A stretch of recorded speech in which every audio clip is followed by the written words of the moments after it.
L'òpera Aida torna a omplir el Teatre Principal de Maó, com ja ho va fer aquest divendres passat. Per aquesta segona representació, que ha començat a les 8 del vespre, s'han tornat a vendre prop de 700 localitats fent gala d'aquesta gran afició que hi ha a Menorca per aquest gènere.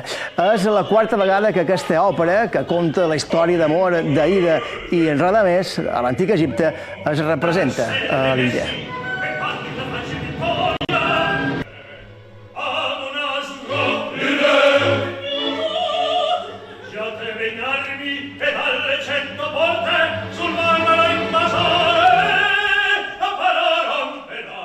Us encanta i us agrada molt.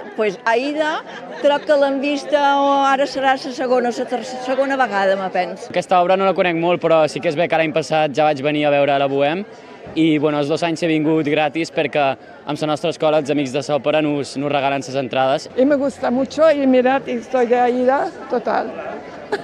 Tenim un amic que sol cantar en el cor i enguany diversos i venim a veure'ls.